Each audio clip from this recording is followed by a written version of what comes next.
So we're back here in our sanctuary today for the first time in almost, I think, 6 months. And it feels kind of weird.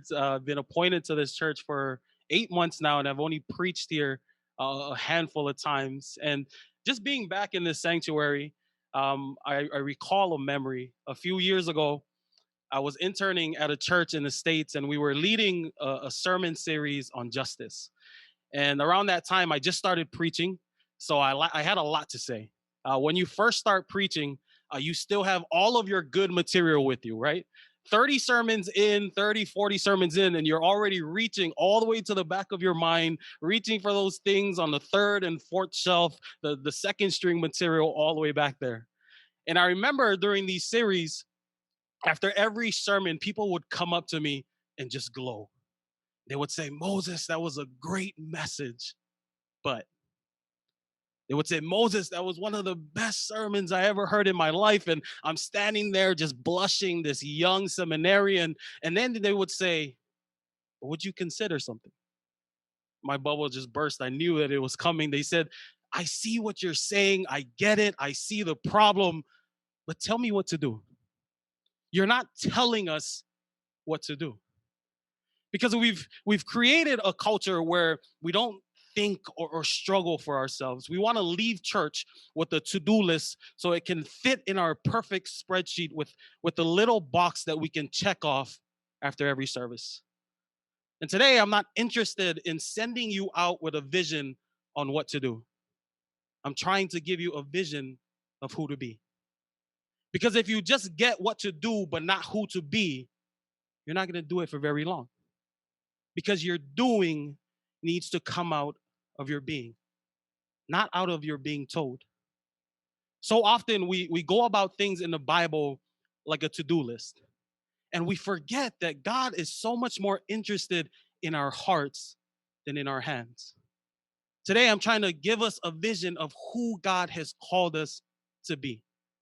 Because if we can understand who God has called us to be, then the doing will come easily. One of my favorite preachers, he puts it this way: application without transformation equals imitation. Application without transformation equals imitation. You just passively do things. It's a version of being that isn't real. It's imitation because it's not coming from true transformation. It's inauthentic. It has no substance. Today we read the 10 commandments, and first off, this is probably the most boring thing you can read in the Bible, right? I mean, it's almost as exciting as reading a genealogy in the Bible. I don't know if any of you have ever read biblical genealogies. Those things go on for pages, and you walk away really just wondering, what did you spend the last hour reading? But not only is it boring, but for a lot of people, we don't like it. Reading biblical law reminds us of rules. We don't like rules. Rules are restricting, it's imprisoning. It's holding us back from who we really want to be. This is why I feel that laws and rules and commandments never really seem to work. Because no matter what we're told, we always find reasons and ways to do what we want to do. And the same is true in this story. God frees these people from being slaves in Egypt. And I pictured him at the foot of Mount Sinai with jitters and nervousness, waiting for God to speak. And when God finally speaks, the first thing that comes out of God's mouth are rules. Don't do this. Don't do that. Stay away from this. Stay away from that.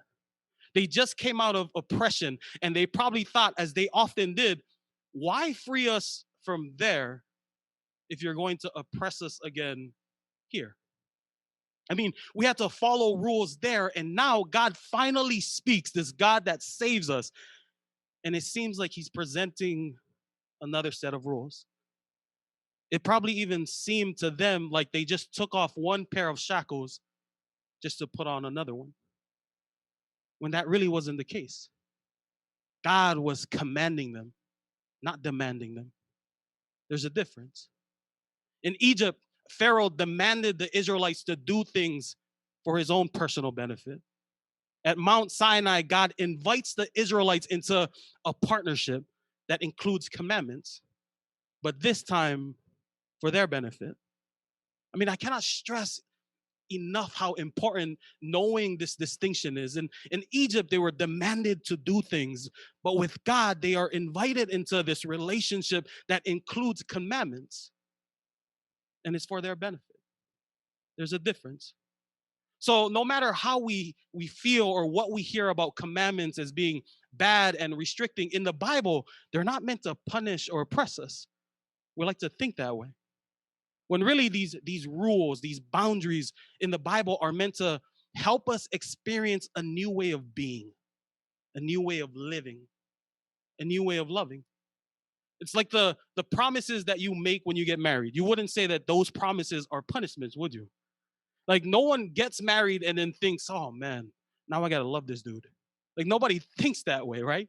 The commandments are not meant to constrain us as much as they are to set us free to love, to go deeper and higher, to love more profoundly.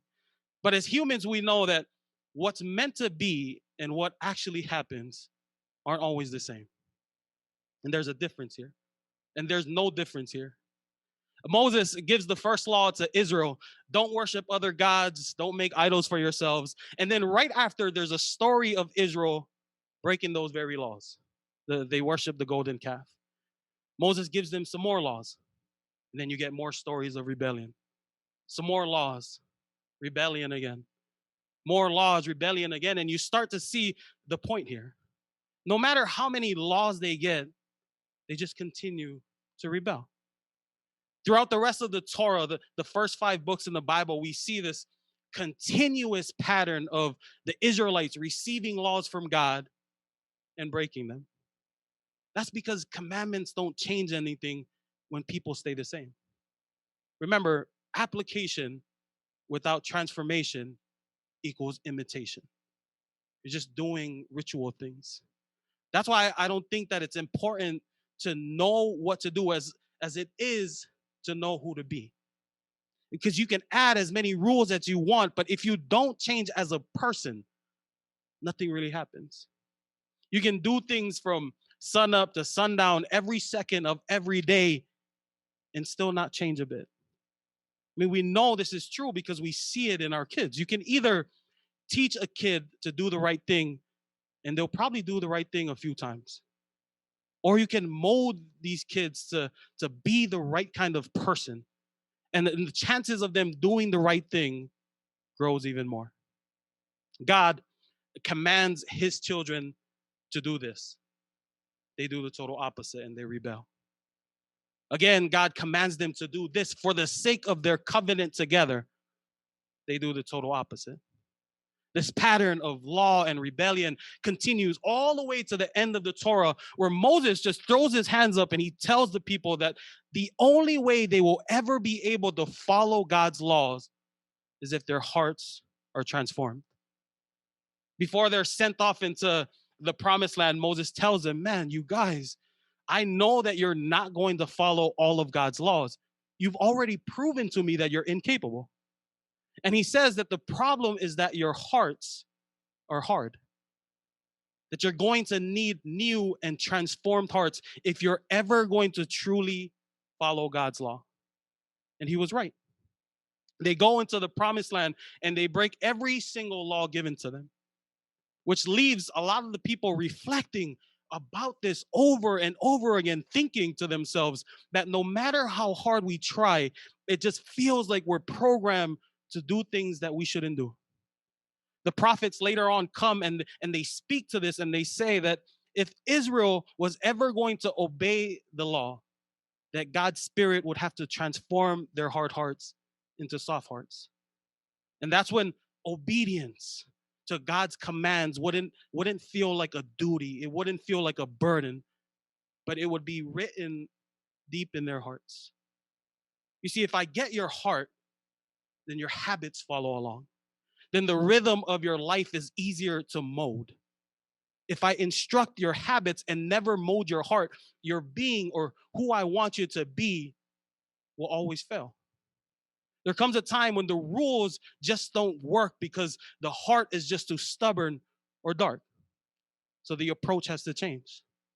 Let's stop telling them what to do and start teaching them who to become.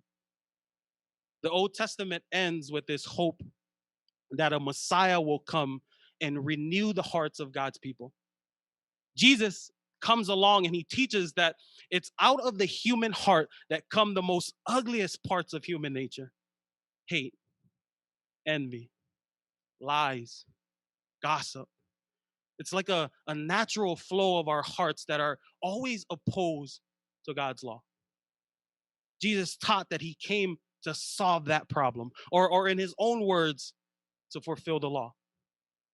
Where we as humans fail, he brings this story to its fulfillment, fully loving God and loving others.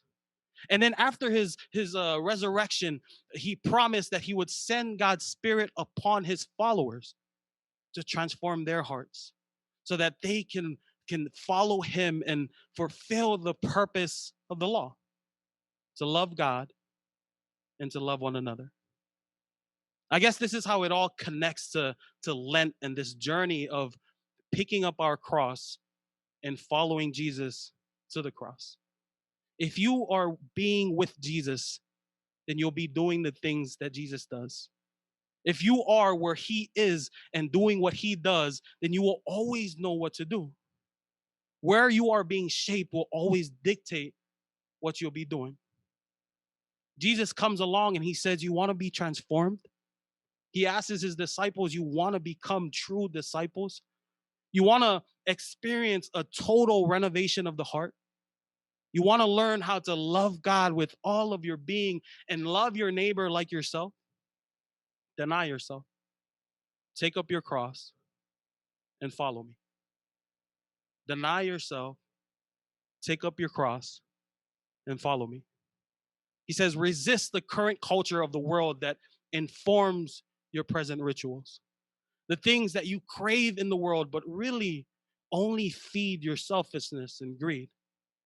Jesus says, stop these things. He says, pick up your cross, get ready for the work that Christ is calling you to, and follow him. That's what Lent is really all about, isn't it? Stopping the fuel that continues to poison our hearts, taking up the work of justice, of love, and sacrifice that Jesus is calling you to, and following him to the cross. As we continue on our Lenten journey together, let's not just check things off of a sacrifice list. What did you give up for Lent this year? And instead, sacrifice our hearts to God so that all that we do comes from this renovated heart of ours. Amen.